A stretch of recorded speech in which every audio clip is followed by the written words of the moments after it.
lentes, no, ya sin lentes no veo. Horrible, sí. Luego así vaya a cualquier tarea banal, si no traigo lentes no funciona. Como leyendo con el dedo. Sí, ¿verdad? ¿Sabes qué me pasa? Sí, no había caído en cuenta, no, y yo de refugio veo perfecto, sabes hasta allá, pero no había caído en cuenta porque no sabes estas cosas, nadie te dice que a cierta edad te pasan cambios como que ya no ves de cerca, vista cansada. No, sobre todo es como me pasaba con los menús de un restaurante, o sea, le tenía que hacer así. Sí. Ya, hasta que una amiga me dijo, de frente mis nervios, me los puse y dije, ¡qué diferencia! Es un milagro. Y ya entonces entendí que pues ya había pasado los 40 años. Pero bueno. Bueno. Bien, pues buenas tardes a todos y a todas. Muchas gracias por acompañarnos. Vamos a empezar esta actividad que, bueno, le queremos agradecer a la doctora Yael Siman Drucker que haya aceptado nuestra invitación. Con la profesora Yael, ella es coordinadora e investigadora del Departamento de Ciencias Sociales de aquí de la universidad y coordina el doctorado en Ciencias Sociales. El posgrado, más bien, ¿Qué crees? Ya no. Ya. Bueno, coordinó hasta hace una semana. Sí. Hasta el 31 de julio. Perfecto.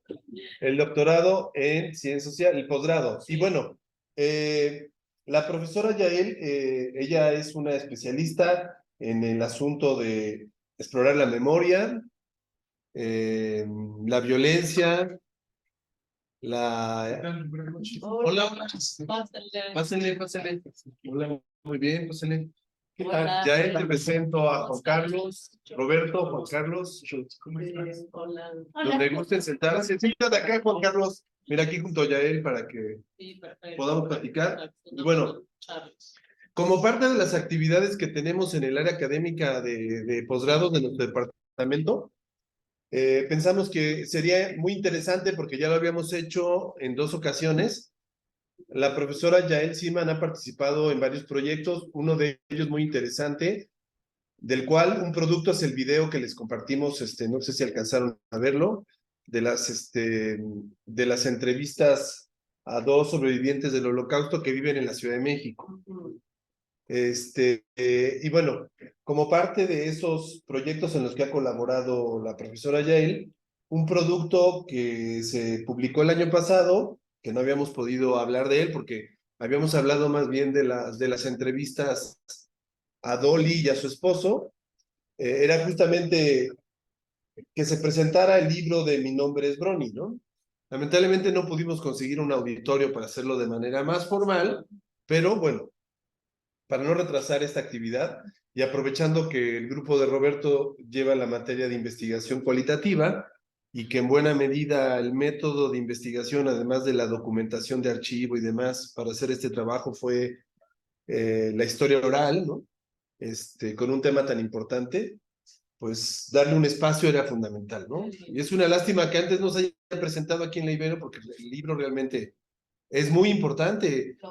Lo que dicen los expertos, claro, lo que dicen los expertos, bueno, los 2 invitados que tú pusiste en el prólogo y en el epílogo, lo que destacan es que ponen este libro a la altura de otros grandes libros de memoria sobre el Holocausto, que sin detrimento de otros grandes materiales está a la altura por el tono en que Brony habla o escribe sus memorias, ¿no? Entonces, bueno, invitamos esta actividad al doctor Roberto Garcés Marrero y al doctor Juan Carlos Hernández Rosete para que hicieran algunos comentarios sobre el libro.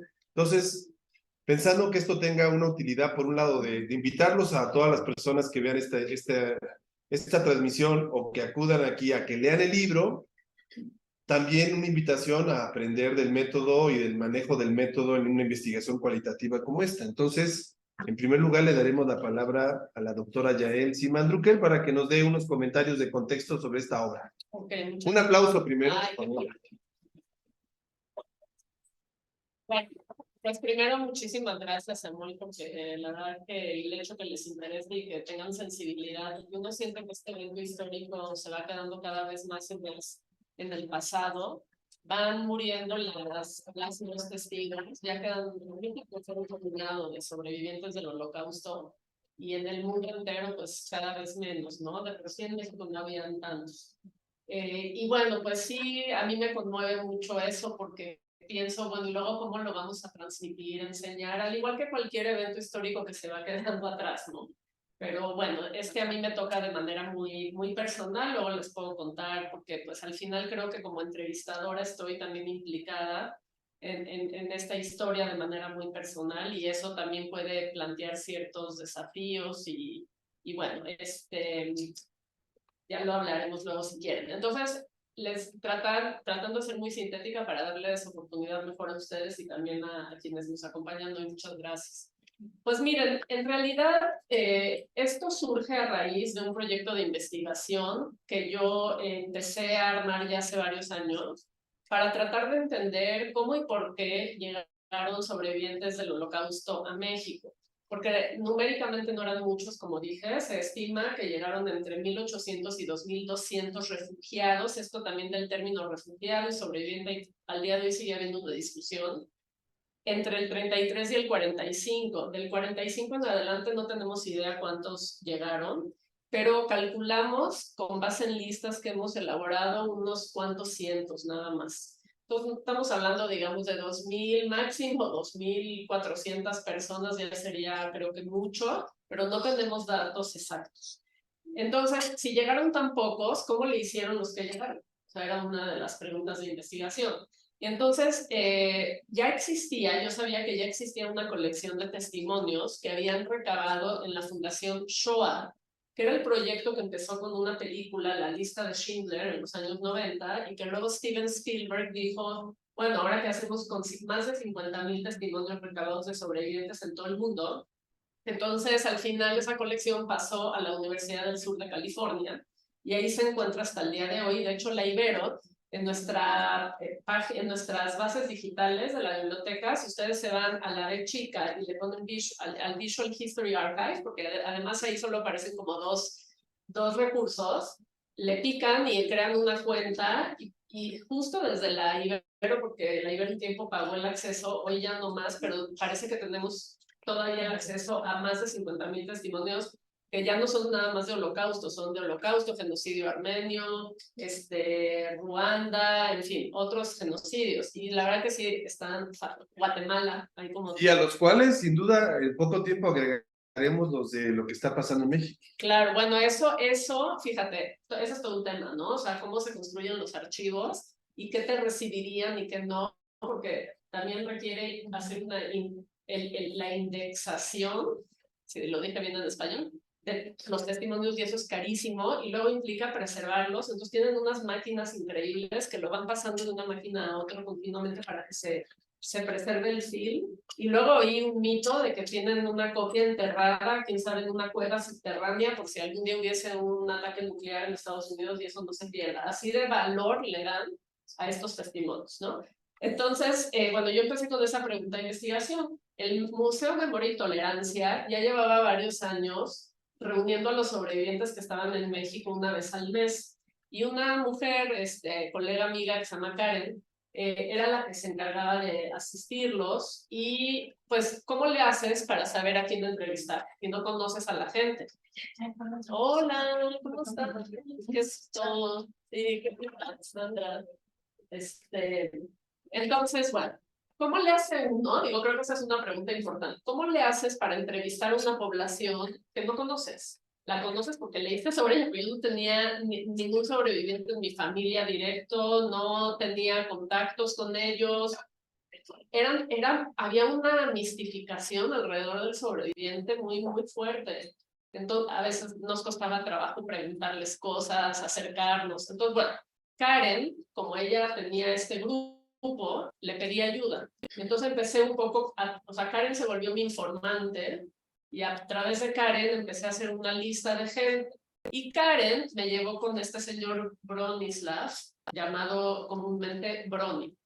La primera vez, o sea, yo de la colección de Spielberg que les conté, la metodología que ellos seguían consistía en hacer una pre-entrevista en la que recababas datos principalmente sociodemográficos, fácticos, ¿no? O sea, ¿en qué año llegaron los alemanes? ¿Cuándo recuerda que, no sé, les hicieron portar la estrella? ¿Cómo vivió? O sea, ¿qué pasó con la discriminación? Pero muy sobre hechos, no tanto cómo lo reflexionaban o cómo lo sentían.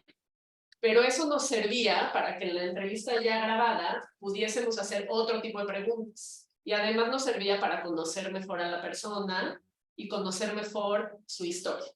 Entonces también hacías un rapport, ¿no? Inicial. Entonces eso era como muy importante. Entonces siempre fui antes a visitar a la gente y me senté con ellas y ellos bastante rato recabando esa información, de tal manera que ya con una cámara, porque los grabé además, pues ya había más confianza, ¿no? Y yo ya sabía mejor su historia y podía profundizar más en la entrevista.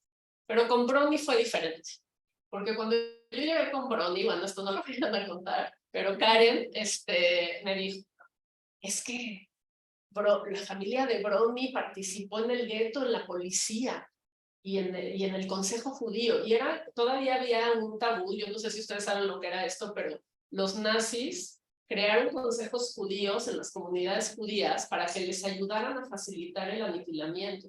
Entonces, y también policía judía, y la policía judía también se encargaba de sacar a la gente de sus casas, de deportarla a los campos. Entonces, para la propia comunidad eran traidores. Y la familia, aparentemente algunos miembros de la familia de Brony habían participado en esto en el gueto, pero Karen me lo dijo así, suspirando. Parece que esto ya... Entonces yo dije, bueno, pues le voy a preguntar. O sea, yo ya había visto el testimonio de Brony en el archivo de Spielberg. Brony lo dio en 1996 en inglés, porque lo entrevistó una mujer estadounidense. Y no ¿En México? en México, pero mandaron como, apenas estaban como entrenando gente para entrevistar acá, que luego les puedo contar más adelante. No nos va a alcanzar una hora y además que les toca, quiero escucharlos a ustedes, pero sí, fue en inglés y no dijo nada de eso, nada. Entonces yo dije, pues me voy a aventar a preguntarle. Lo peor que puede pasar es que no me quiera contar. Pero yo sabía que es un tema sensible, entonces no está tan fácil tomar esa decisión porque lo puedo herir con mi pregunta. Pero bueno, me lancé y se lo pregunté. Entonces agarró y me pidió que apague la cámara, se puso todo colorado. Yo tengo esa entrevista, ustedes la pueden ver en el Museo del Holocausto en Washington, y van a ver cómo hay un momento en la entrevista que él se ve que apagamos la cámara. Y ya off the record me contó, sí, yo tuve familiares que participaron en esto y me avergüenza. Entonces, bueno, ya entendí que no era algo que había que dejar grabado, pero a mí me despertó la curiosidad por entender no solo qué pasó con esos familiares, sino por qué Brony protegía, yo le llamo memorias protegidas. ¿Por qué protegía esa memoria después de tantos años? Ya pasaron tantos años, la gente murió y ya sabemos que hubo esa colaboración, así les llamaban colaboradores con los nazis. Entonces, bueno, para mí era como una interrogante por descubrir. Y entonces seguí, y bueno, hubo una química muy especial, o sea, quiero decir esto, o sea, no siempre me ha pasado que es la misma química, y con él hubo una química muy especial, y me quedé picada, ¿no? Y entonces seguí yendo tiene una pastelería para gente diabética que está en la Colonia del Valle, entonces iba, me sentaba, platicábamos y platicábamos. Después de un rato de platicar y platicar y platicar, muchas veces le pregunté, ¿por qué no escribes tus memorias? Y me dijo, yo siempre lo he querido hacer, pero empecé el proyecto con mi esposa y falleció y lo suspendí. Y además mi esposa me decía que siempre lo escribo en tercera persona, como el espectador de lo que acontecía y no como mi propia historia. Bueno, pues entonces Karen, yo y Brony nos estuvimos juntando más o menos una vez cada semana, a veces cada 2, cada 3, dependía, los martes en la tarde, y yo sí sacaba mi computadora, no lo grabé todas esas conversaciones, pero anotaba todo lo que él iba diciendo. Y si no lo hubiera hecho, el libro no existiría. O sea, ahora tenía un relajo porque eran conversaciones, es lo que Hank Greenspan dice aquí. O sea, se llama On Listening to Holocaust Survivors, Beyond Testimony. O sea, él no lo llama entrevista, él lo llama conversación. Y justo lo que dice es eso, obvio no lo puedes hacer, si quieres hacer 100 entrevistas, no te vas a poder sentar tantas horas con 100 personas.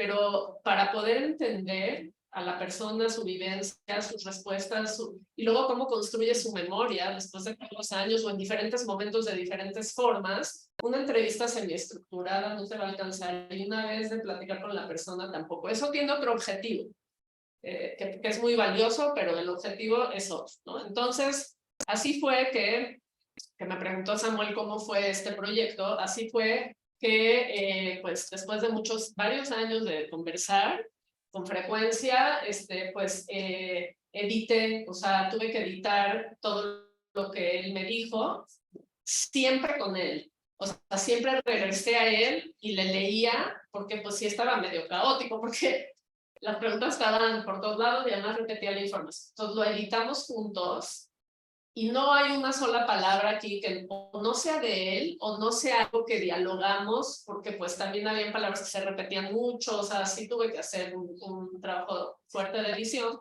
Y luego finalmente, luego les puedo contar de las fotos y los demás capítulos que lo integran, pero luego Marjorie Agosin, que es una escritora muy reconocida, ella sí tiene más de 50 libros publicados y escribió el epílogo. Yo le contaba mucho, es una querida amiga mía que trabaja en Wellesley College en Massachusetts. Le contaba mucho de todas mis pláticas con Bronnie y me dijo, tú tienes que hacer una propuesta editorial y lo que no se escribe se borra, se desvanece, se pierde.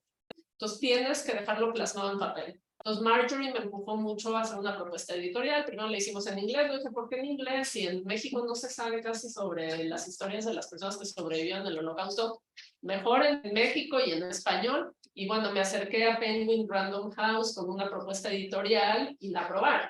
Pero eso pasaron en total, yo creo, conocí a Bronnie en el 2017 y el libro salió publicado en el 2022. Sí, fue un proyecto que me requirió mucha entrega. Creo que es de lo mejor que he hecho en mi vida, pero sí uno tiene que comprometerse porque si no, no hubiera salido, ¿no? Y Bronnie ya es grande, ya está en una edad. Entonces, bueno, eso es como resultó y luego les puedo contar más. Ahora, nada más una cosa importante. El papá de Bronnie escribió una carta en 1947 cuando iban rumbo de Europa supuestamente a México, pero al final acabaron en Venezuela.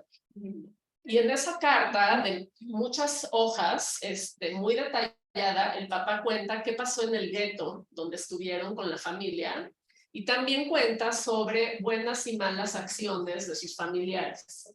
Entonces, eso como que cuando Bronnie me decía, es que estos tíos nos traicionaron, yo le preguntaba, bueno, pero tu papá en la carta dice que hubo un momento que casi los mandan a un campo de muerte y el tío los rescata. Bueno, sí pasó eso, pero también nos traicionó. Entonces, si yo no hubiese tenido ese otro documento histórico, o sea, ahora sí que fuente primaria, y escrito muy cercano a la fecha del evento histórico, yo no hubiera podido quizás hacerle, o no me hubiera atrevido a hacerle esas preguntas. Pero gracias a eso, que era otro referente, y yo ya habíamos construido mucha confianza, pues yo sí me atrevía a decirle, bueno, pero esta información no coincide, ¿no? Y entonces él repensaba y respondía. Entonces, por eso lo de las conversaciones, ¿no? Y las múltiples conversaciones, si no, yo no sé qué tipo de libro hubiera salido. Salió como resultado de todo este proceso y mucha investigación también que hice. Y bueno, pues, y tengo que decir que mucho amor, la verdad, sí, ahorita me emociona porque seguimos perdiendo gente, o sea, acaba de fallecer otra sobreviviente que entrevisté y así voy perdiendo a mis amiguitos, con los que hice una amistad entrañable, ¿no? Y gracias a eso, pues el resultado es esto, los testimonios que grabé, el proyecto que tú, Samuel, conociste y amablemente trajiste para que se lo presentara a los estudiantes, que es de otra dimensión eso. Todo eso es producto de este trabajo de muy largo plazo. Entonces, bueno, pues eso, ahora sí ya, me callo. Sí, espero que sirva esto para contextualizar. Gracias, Yael. Bueno, en primer lugar le vamos a dar la palabra al doctor Roberto y después al doctor Juan Carlos. Gracias, Samuel. Es difícil comentar un libro como este. donde se abordan sucesos que cuestionan a fondo todo lo que consideramos primero. Confieso que mientras lo leía a menudo hice pausas para tomar aire y ajustar mis emociones.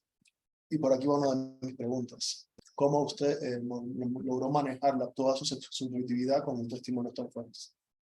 Yo creo que es muy interesante, sobre todo para nuestras alumnas acá, cómo una experiencia tan fuerte puede ser manejada. La historia se cuenta desde la perspectiva de un niño y ese candor infantil se trasluda en cada página. Sin duda, esta fue una de las primeras sorpresas que tuve con el texto. Cómo un hombre octogenario puede conservar sus recuerdos con esa inocencia de infante, especialmente luego de haber vivido momentos tan oscuros. Es como si los hubiera encapsulado y estuviera así, su infancia se hubiera mantenido como entre paréntesis. Es una cosa fascinante, la verdad. Sobrevivir a algo así es inimaginable. Sin embargo, más complejo aún es vivir después de una manera plena como aparece Luis Urani. Esta es una de las preguntas que también me gustaría hacerle a la doctora Yael. ¿Cómo cree que él logró conservar esa limpidez de alma que se intuye a través de sus palabras? ¿Cómo logró reconstruirse después de semejante experiencia? O quizás esto nunca llegó a permear su parte más profunda. ¿Conversaron sobre esto? Había una multitud de circunstancias aplastantes para cualquiera.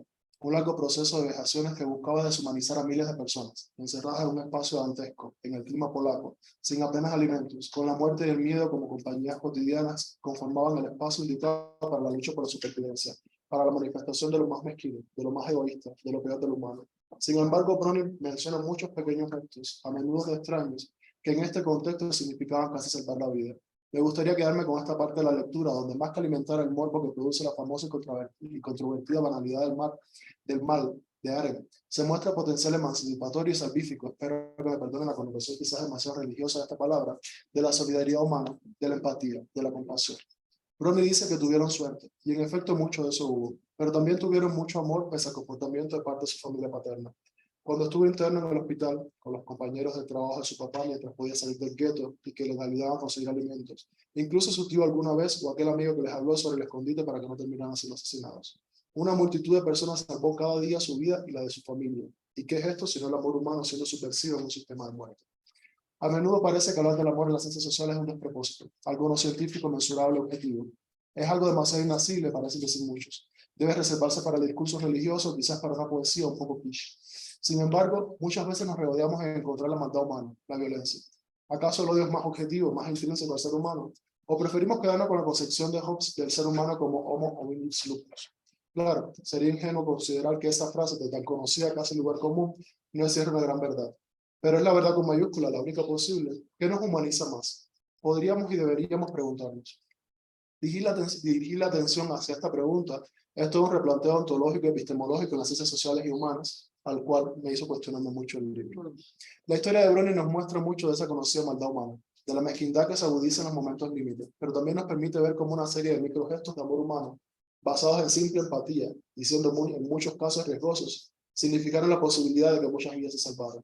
Precisamente esta cuestión es fundamental en estos momentos en los que el mundo parece radicalizarse en polaridades cada vez más extremas.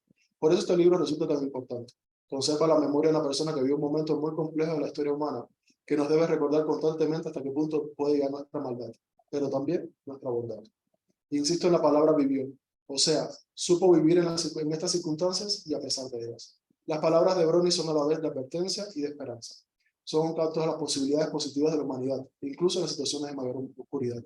Quisiera agradecer a Browning, a la doctora Yael y al resto de las personas que estuvieron implicadas en este testimonio por dejarme esa sensación de confianza, alerta en las posibilidades humanas. Muchas gracias. Ahí luego me lo compartes para leérselo a él. Ay, gracias.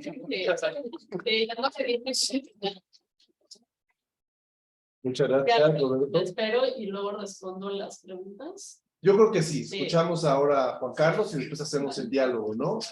Muchas gracias. Adelante, Juan Carlos, escuchamos. Pues muchas gracias por invitarme a esto que se puede apreciar en muy significativo para el protagonista. Pero a mí, con la lectura pensé en eso que le comunica a los estudiantes cuando proponen algún tema que ya ha sido abordado más o menos frecuentemente, que no importa que propongan abordar nuevamente un tema como en este caso el Holocausto, los guetos, si el estudio va a proponer un abordaje novedoso, otros datos, entonces vale la investigación. Me pareció muy interesante el prefacio que tiene el texto, que lo elaboró el nieto de Es su sobrino, su sobrino. pero es hijo del bebé que sobrevive en el gueto también, que es el hermano. Bien, Sí. sí, pues es muy interesante. Él es filósofo, académico en la Universidad de Nueva York.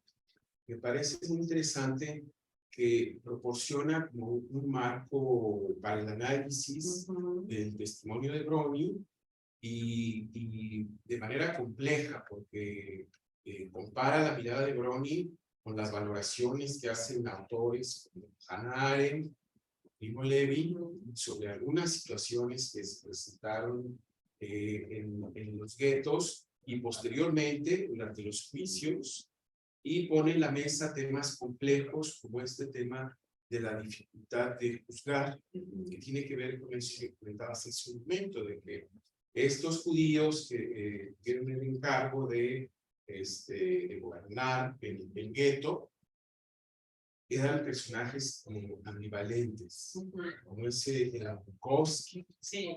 Zona gris le llama, ¿no? Sí, así es. O sea, que por un lado, eran tremendos, pero por otra parte,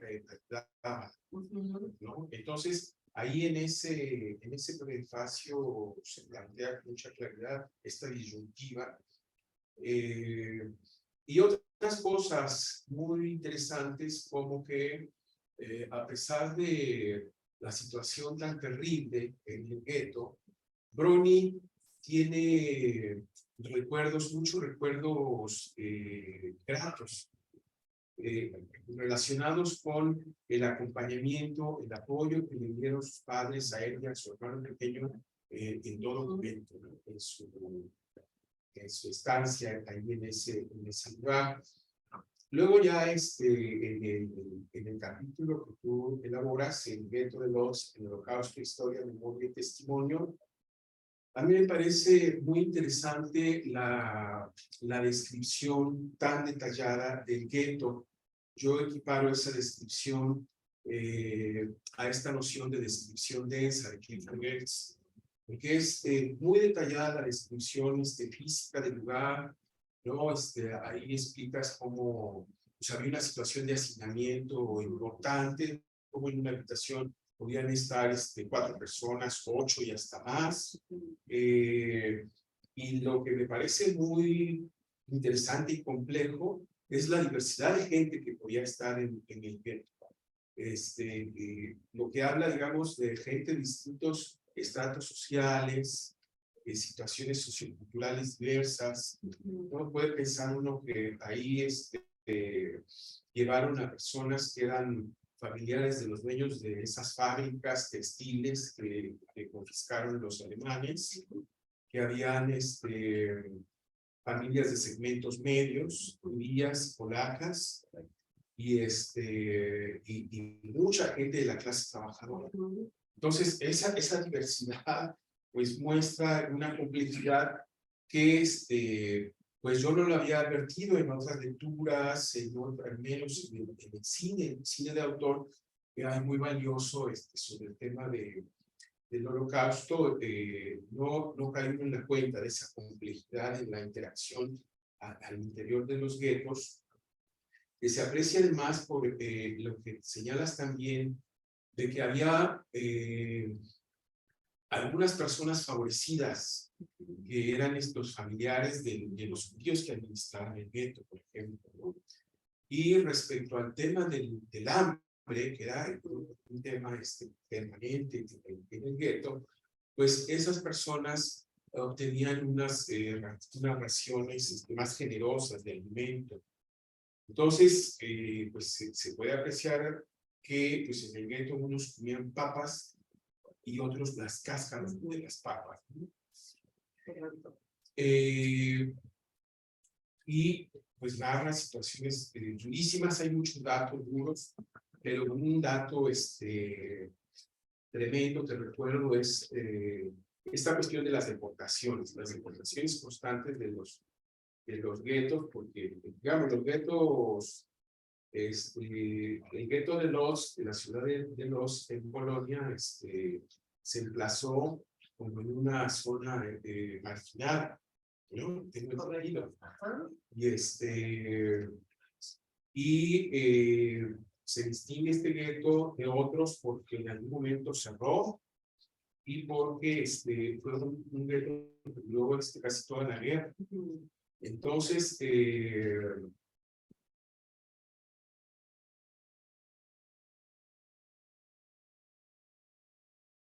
había esta situación de las deportaciones a lugares donde estaban los trabajos forzados y las deportaciones a los centros de exterminio, a ese centro Chemlo,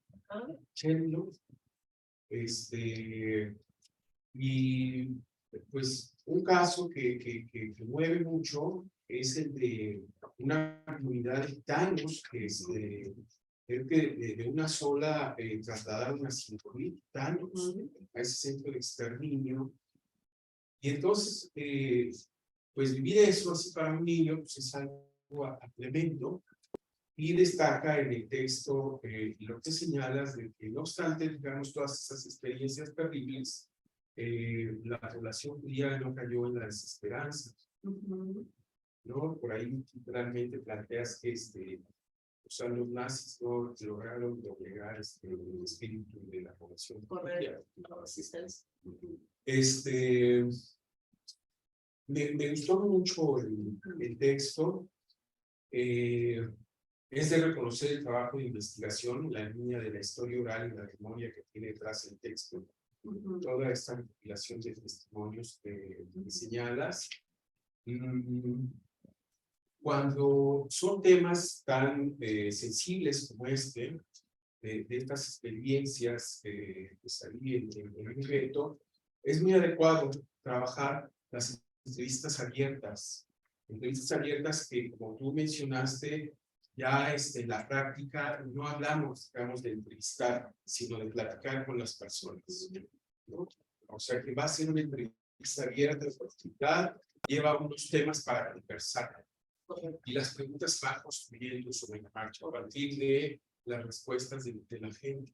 Entonces, pues esa es una manera muy adecuada de trabajar de reconstruir la experiencia, la memoria de personas como Bron que vivieron esta situación tan terrible. Y te felicito mucho y los invito a todos a la lectura del texto. La verdad me hubiera encantado voy a ver si puedo conseguir que no se yo le quiero leer a Bron y lo veamos, pero si quieres mandármelo sí, tus anotaciones, pero te lo encargo. Sí, por supuesto.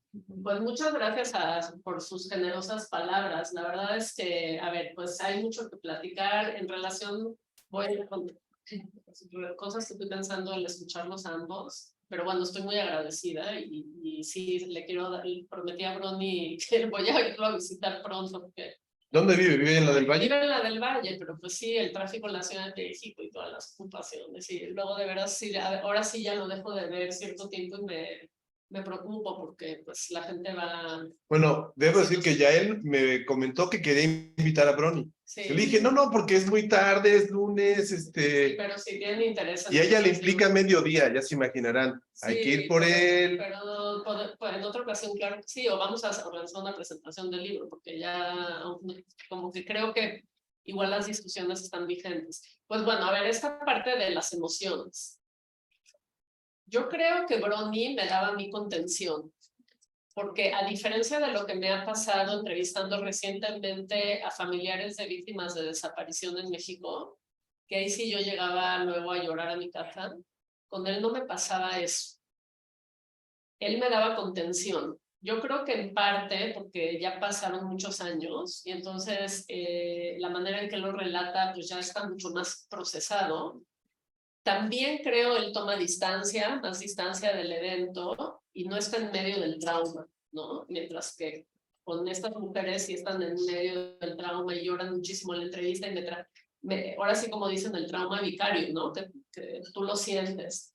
Están en plena lucha, Están además. en plena lucha, la injusticia que hay en México, etcétera. Entonces, sí, con él no me pasaba eso y además es cierto que Brony es muy positivo.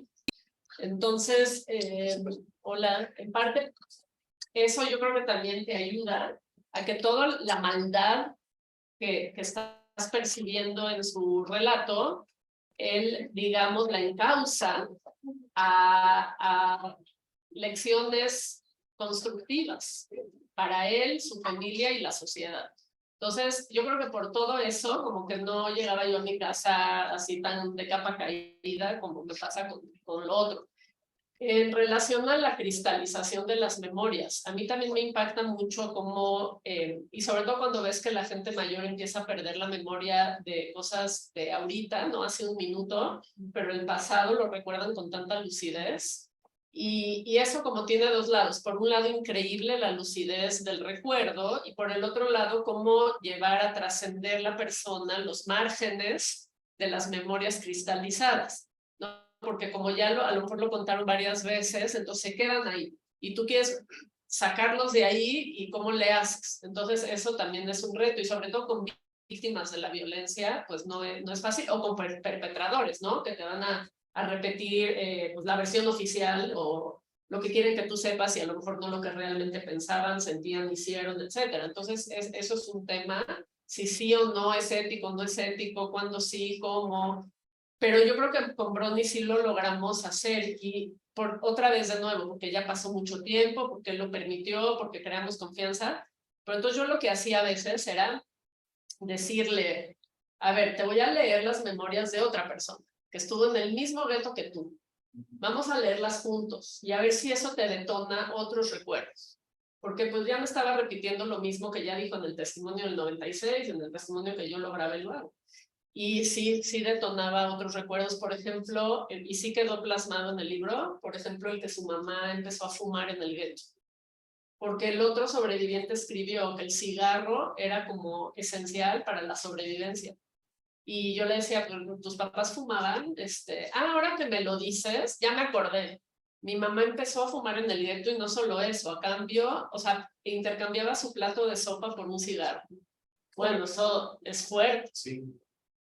Entonces, así me fue contando cosas, pero yo tenía que recurrir a otros recursos para que él contara ese tipo de cosas, o cosas afectivas, ¿no? Porque Brony puede ser muy parco y muy, o sea, te va a contestar sí, no, y no, yo no sentí eso. Entonces, ¿cómo hacerlo, hurgar más profundo en sus sentimientos cuando no es una persona pues, tan emocional, ¿no?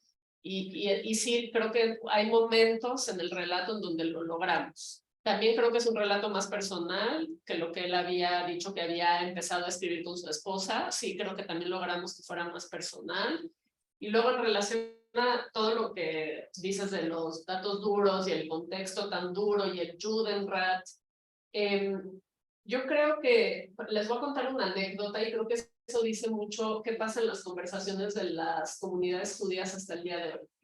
Nosotros celebramos el Año Nuevo este fin de semana y tuvimos una comida el sábado en casa de mi hermana y estábamos todos reunidos. Y el tema del holocausto siempre está en la sopa, en la ensalada, o sea, el plato fuerte y el postre. Es increíble cómo es parte de nuestra memoria colectiva de esa forma tan fuerte.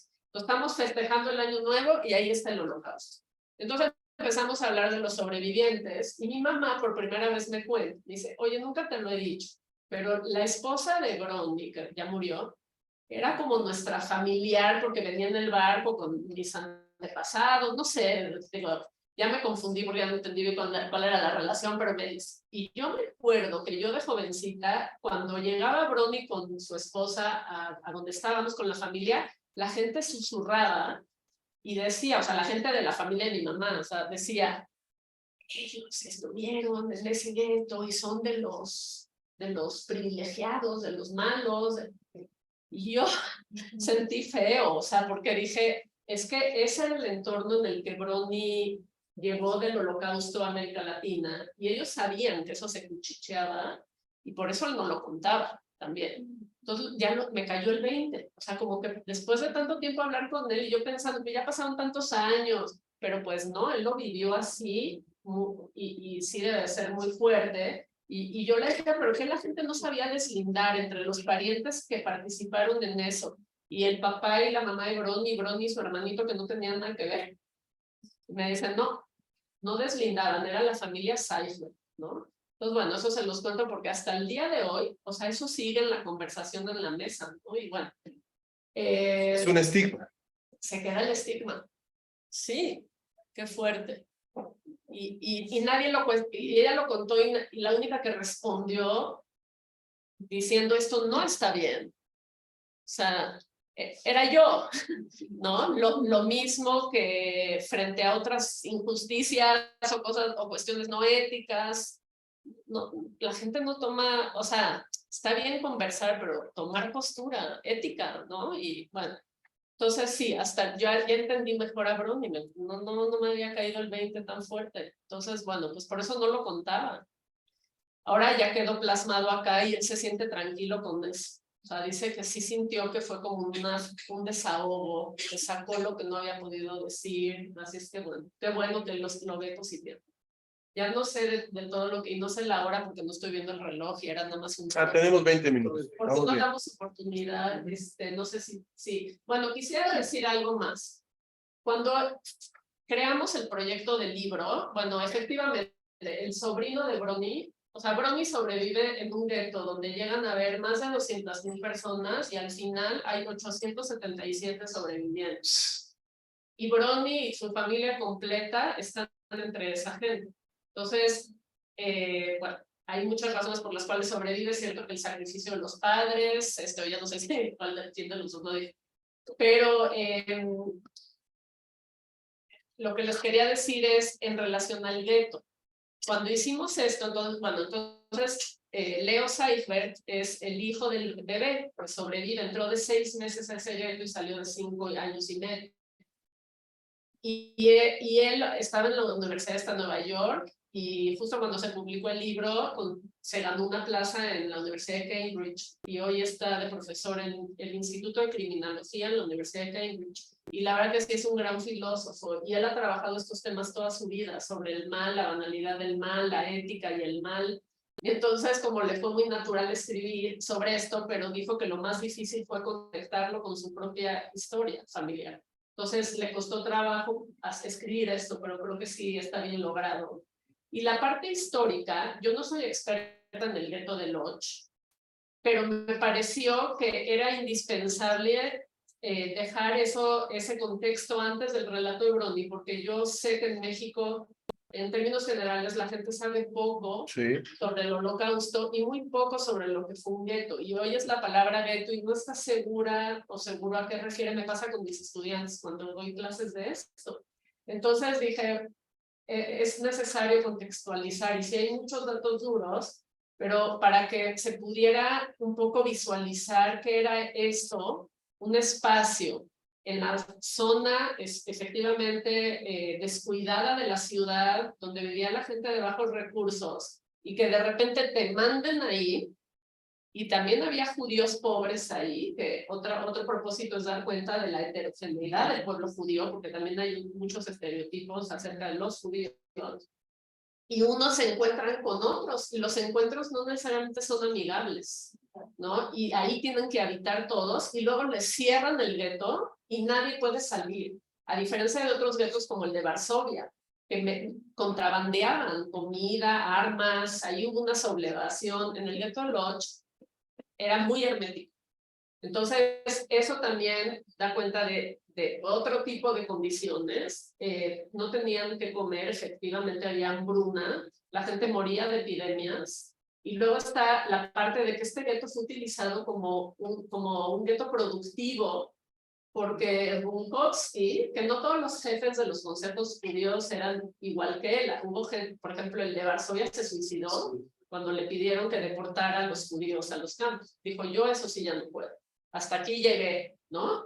Pero Rumkowski, él en su mente tenía el plan que si mantenía productivo el gueto, iba a lograr salvar al gueto. Y mientras los alemanes utilizaron lo que se produjo en el gueto para mandarlo a Alemania y a sus zonas ocupadas, y Brownie dice, se producía de todo, desde ropa interior de mujer, ¿no? Juguetes, muebles, y todo lo mandaban a Alemania y me imagino que también a algunos territorios ocupados. Entonces, bueno, sí fue un gueto muy sui generis que por eso duró hasta enero de 1945. Lo liquidan en agosto del 44, pero todavía queda gente ahí hasta enero del 45 que llegan los soviéticos y lo liberan. Entonces, bueno, por eso el capítulo histórico. Bueno, eso quería responder para que entiendan por qué está construido así. Y también es el relato de un niño. Entonces, un niño que entra al gueto a los 5 años y sale a los 11, tampoco tiene, o sea, tiene memorias muy lúcidas, pero tampoco es de que tiene tantas memorias. Entonces, eran 80 cuartillas y era muy cortito. Entonces, también decíamos, ¿cómo lo podemos? Siempre dijimos, hay que abrazar el relato de Brownie, pero que el relato de Brownie sea el corazón. Entonces, eso intentamos hacer con los otros capítulos. Y bueno, las fotos tienen su... Hay fotos que saqué del cajón de él, ¿eh? Las tenía ahí abandonadas y yo empecé a sacar y volteo una y dice Gueto 1941. A mí se me enchinó la piel. Dije, Brownie, o sea, esta foto vino del gueto y sobrevivió la guerra y tú la tienes ahí en tu cajón y está en el libro. Luego, esta estrella está enmarcada por su hija, o sea, su hija la tiene en su casa, es original y es de la familia. No sabemos exacto quién la portó, pero es con la, para quien no sepa, es la estrella con la que marcaban a los judíos, ¿no? Sí, que a veces traían una adelante y una atrás, a veces sí, o sea, como fue cambiando. Brownie dice que al principio les pusieron una banda azul y yo decía, no, ya no se está acordando bien. Le pregunté a un historiador que es experto y me dijo, claro que sí, él tiene razón. Al principio les pusieron una banda azul y luego ya les pusieron la estrella amarilla. Y luego, esta es en el judaísmo hay una tradición que el primer hijo varón, para que vean qué equidad de género hay. El primer hijo, que no me escuche la gente muy creyente porque me van a regañar, pero no. El primer hijo varón, si nace de parto natural, o sea, no de cesárea, hay un ritual que como haces una fiesta como si se lo obsequiaras de regreso a Dios, y se llama el Pidyon Aben, y esta es la invitación al Pidyon Aben de Brownie, y estaba en su cajón y él ni sabía qué es esto, porque está en hebreo y él no lee hebreo. Él no está nada conectado con el judaísmo, nada. Le hablé el viernes, le dije feliz año y me dice, pero ¿por qué decimos 31 de diciembre? Sí. Le digo, no te hagas Brownie, es el año nuevo judío. Ya, ok. No se para en una sinagoga, pero por nada. O sea, es como antirreligión, muy fuerte. También su hijo hizo su vida con una mujer católica que no se convirtió al judaísmo. No quiso nunca vivir cerca de la comunidad judía porque decía, yo ya viví en un gueto, no quiero vivir en otro. Yo tratando de explicar qué es gueto y él usa esa metáfora para decir, no quiero vivir, sí, no quiero vivir encerrado con puros judíos. Ya me encerraron una vez, ya no quiero eso. Bueno, en fin, entonces todo esto es para... A ver, que ahora sí, para los 15 minutos o 10 que nos queden. ¿Podemos pasarles el libro de metodología? Les quiero contar algo muy chistoso. Este libro que lo escribió Henry Greenspan, que es un profesor con el que me reúno de vez en cuando para aprender de él, está muy chistosa la historia. Bueno, está bien sucio porque así me lo mandaron, pero yo lo compro en Amazon de segunda mano, ¿no? Porque, pues bueno, creo que ya no está fácil conseguirlo. Y me llega con esta nota, está chistosísima, que dice, hi Yael. Es Henry. O sea, él lo puso a la venta en Amazon. Sacó de su biblioteca y dijo... Con la dirección donde yo lo había mandado, porque a México no me lo mandaban, entonces lo mandé a alguien que iba a Estados Unidos. Cuando Laura dijo, y luego me dice bien lindo, no creas que yo estoy buscando sacar dinero. Pero sí es todo chistoso, qué cosa, ¿no? ¿Cómo estamos conectados? Sí. Bueno, a ver, si tienen preguntas. Comentarios, o sea, para los estudiantes de... Claro. Aquí quieres preguntar. con confianza. Lo que quieras. Ya le dio pena, qué linda. Oye, y esa cosa de que no quiere estar con los judíos no tiene que ver con las cosas de su familia, de que sabe que lo van a sobre juzgar. él. Y entonces es, o sea, de que esté chicheando sobre mí, a que esté con personas que no me conocen, y Puede no ser. saben nada de mí, mejor me voy del otro lado. Pues sería bueno preguntarse, porque no hurga mucho en esto, ¿no? Nada más dice, yo ya estuve una vez en un gueto, entonces por eso me fui a la colonia del Valle, porque habría que preguntárselo. Luego, mira, los sobrevivientes de cualquier, yo creo que genocidio, episodio de violencia masiva, luego, a ver, no es que digan cosas contradictorias, pero sí, no es como en un plano lo que te dicen. Entonces, luego, si dices, no, pues es que hay una ambigüedad, ¿no? Que está ahí presente en su identidad, en cómo reconstruyó su vida. Por ejemplo, Brony, no le voy a decir que les estoy contando esto, pero ya no importa. Él dice, ya te conté todo, igual ya. Pero yo le pregunté que si él tenía pesadillas también. Lo digo por las respuestas que te da, ¿no? Me dijo, no, yo nunca tuve pesadillas. Dije, ok, qué suerte, ¿no? Pues total, un día está enfermo en el hospital, hospitalizado, y fui a visitarlo y estamos ahí con la confianza ya que hay, yo tirada a la cama del hospital, ¿no? Así como una hija. Y entonces uno de sus grandes amigos que estaba ahí empieza a recordar y dice, ay, ¿te acuerdas, Brody, cuando gritabas a medianoche y tenías pesadillas y Zina, tu esposa, te tenía que decir, está todo bien? Y yo me volteo y le digo, vas a ver, Brody, a mí me dijiste que no tenías pesadillas. Lo mismo con el gueto, o sea, como que te dice una cosa y luego resulta que no es exacto así, pero le puedo preguntar y a ver qué me dice. Quizás era como se sentía en un ambiente inhóspito. Puede ser, sí. Puede ser que sean las dos cosas, ¿no? También. Puede ser, sí. Por ejemplo, en la parte técnica, con las conversaciones, ¿las transcribiste todas? ¿Alguien te ayudó? No, nadie me ¿Las analizaste con un método en particular, además de seguir? A ver, yo creo que es bien interesante que ahí sí está como ya el presente, pero pues nadie nunca lo ha analizado y no sé si yo misma he hecho este autoanálisis. Pero, o sea, yo desde hace mucho he pensado que el Holocausto hay que enseñarlo en México en relación con temas que son pertinentes en México. De otra manera, para la gente que no es judía y que no es como tienes un vínculo muy directo con esa historia, quizás no te sea tan significativo. Entonces, para mí un tema central es el de la ciudadanía, por ejemplo, ¿no? El quitarle los derechos, o sea, como desplumar de derechos a un ser humano, irle quitando como si fueran plumas todos sus derechos hasta que lo dejas desnudo, sin derechos. Creo que es un tema que en México sí podemos conectarnos con él, entonces está presente ahí. De alguna manera en el relato, por ejemplo, cuando él habla del canario, que le quitan el canario y que para él es el primer momento en el que pierde algo que para él es importante, porque todo esto de los derechos legales y la exclusión de la vida económica, pues él era un niño, pero eso sí cala en él, ¿no? Entonces, pues sí hice ese análisis y sí estuve ordenando también con base en temas que pensé que eran importantes en México hoy. Otro tema, pues, es el de la memoria, ¿no? Reconstruir la vida después de la violencia, o sea, pensaba en pues, nuestra realidad, nuestro pasado reciente, nuestro pasado traumático que no confrontamos, que no enseñamos. Entonces, sí, o sea, y ese análisis de mi parte y así fui ordenando también el relato. Y bueno, pues, pero siempre se lo presenté a él, o sea, nunca, y hay subtítulos que son palabras de él, pero nada más reordenadas por mí, ¿no? Por ejemplo, cuando él dice que él veía cuerpos en la calle y que me da pena, pero que veía cuerpos en la calle y que ya los ves tanto, que se vuelven parte del paisaje, hay un subtítulo ahí que se llama El paisaje del gueto. Bueno, para mí fue bien profundo que me diga eso, entonces dije, esto lo agarro de subtítulo.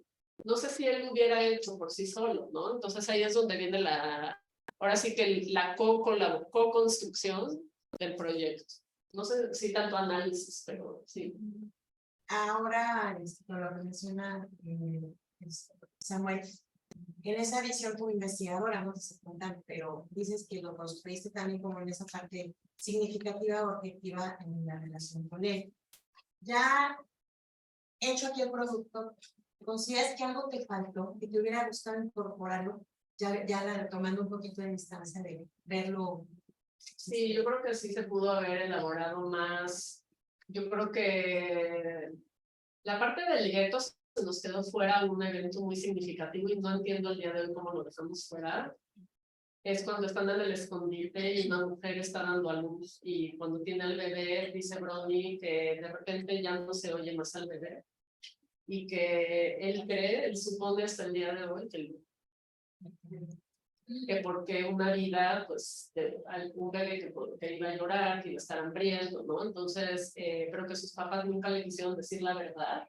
Y es muy fuerte esa escena y no sé cómo se nos quedó fuera, por ejemplo. No sé qué pasó ahí, la verdad no estoy consciente. Quizás no me lo contó lo contó en otros testimonios, pero aquí no, y entonces lo dejé fuera, quizás una omisión mía, quizás una omisión de ambos. No sé. Pero la parte migratoria, no sé por qué le cuesta tanto a Bronnie contar más. Y entonces está muy escueta. O sea, yo le trataba de sacar, cuéntame de la vida en Caracas, o sea, cómo fue la llegada, cómo fue tu viaje. Y te contaba lo básico, así como en una superficie. Y bueno, y cuando llegaste a México fue diferente, fue similar. Y, sí, no me costó trabajo. Eran de esas respuestas así cortas y sin mucha capa de sentidos, ¿no? Y eso se quedó así corto. Pero bueno, así lo quiso él también, ¿no? Entonces, sí, eso le falta. Si quieres entender más como una vida, una persona migra, y cómo rehace su vida en múltiples sitios, y cómo desarrolla vínculos interpersonales, un arraigo que no tenía, se separó luego de la familia para venirse a México, y pues no. Y luego quiero decir algo más, nos falta una gran interrogante, que es ¿por qué no llegaron a México cuando quisieron? Y eso yo fui al archivo de migración y pedí su expediente, y hasta el día de hoy todavía no tengo acceso a él. Entonces, ni ellos saben bien qué pasó. Y ahí me falta llenar esa. Si yo hubiese tenido ese expediente a tiempo, a lo mejor ahí también pudimos saber, pues, también él hubiera recordado más cosas, no sé, pero bueno, ahí se nos quedó un hueco. Sí. Entonces, sí, pues. Para la próxima edición, doctor. Sí. Para un documental. Sí. Hay que convencer a Hagerman. Sí, a Carlos, sí, pues sí, la verdad. Y bueno, todas las fotos, algunas fotos son del archivo de Lodge, originales. Me ayudó una profesora de la Universidad de Lodge a conseguirlas, porque no hablan inglés, ¿eh? Todo en polaco. Yo tenía que hacerle así, copy y paste al Google para entender qué me escribieron en el email, no entendía nada. Y las otras son del Museo del Holocausto de Washington, y traté de incluir fotos de niños en el gueto, porque además no todos los niños vivieron ese gueto de la misma manera. Ellos sí tuvieron cierto privilegio. Niños huérfanos, niños, me puse a leer diarios de niños en ese gueto para ver otras, cómo lo vivieron. Y no, hombre, luego, por ejemplo, les cuento, esta no se alcanza a ver, pero es una ficha de búsqueda. A mí, viviendo en México hoy, viendo fichas de búsquedas de desaparecidos todo el tiempo, me removió mucho, pero la profesional del archivo me dijo, eso no sugerimos incluirlo en los libros. Le dije, ¿por qué? Me dice, porque es una ficha de búsqueda de un familiar o alguien, pero no es un documento histórico. Le digo, pero una ficha de búsqueda dice muchísimo, o sea, había gente buscándolos. Y yo para mí otra vez, México está así, ¿no? Entonces yo decidí que sí va y que es muy significativo, una ficha de búsqueda de la posguerra y se conecta con lo que nosotros estamos viendo, ¿no? Es una experiencia. Esto fue, sí, y el tío que estaba en México, y ya con esto acabo, pues ya creo que se nos acabó el tiempo, él los estaba buscando. Él se cortó la comunicación y pues los mandaron al gueto y él no sabía si sobrevivieron. Y fue gracias a estos esfuerzos de búsqueda y que bueno, al final a través de una organización los encontró. Y hay una carta donde le dicen que sí los encontraron y es una carta pues también muy emocionante. Entonces sí, lo que es buscar y no encontrar, o luego saber que falleció casi toda la familia, o luego sí encontrar a alguien con vida. Entonces, para mí era muy significativo, pero para mí, a lo mejor para Ronnie, quizás no le hubiera dado la misma importancia. Entonces, de nuevo, aquí sí está como mis decisiones editoriales, no sé cómo llamarlas, presentes. Pues les agradezco muchísimo que hayan estado acá. Espero que les sea de utilidad para su clase de entrevistas. Y bueno, muchas gracias por su... Una pregunta más, ajá. Sí. Pero más que pregunta también felicitarte por el libro, por esta sensibilidad, ¿no? Que esta implicación, ¿no? Que existe en la investigación, ¿no? Porque a nosotras y a nosotros siempre nos dicen, o esta parte que queda, ¿no? En la antropología, por ejemplo, ¿no? De no implicarse, de ser, pues lo tenían mucho, ¿no? Los positivistas, de ser objetivo, y yo creo que parte de las investigaciones que todos el investigador aborda, pues es por algo, ¿no? Algo que te toca, algo que quizás no es casualidad, ¿no? O sea, y creo que todas las investigaciones es importante, ¿no? Tener esta implicación, esta sensibilidad, y lo manejas de una manera directa, ¿no? No es fácil, y menos en temas así. Muchas gracias. Sí, que me parece, yo lo voy a recomendar mucho el libro.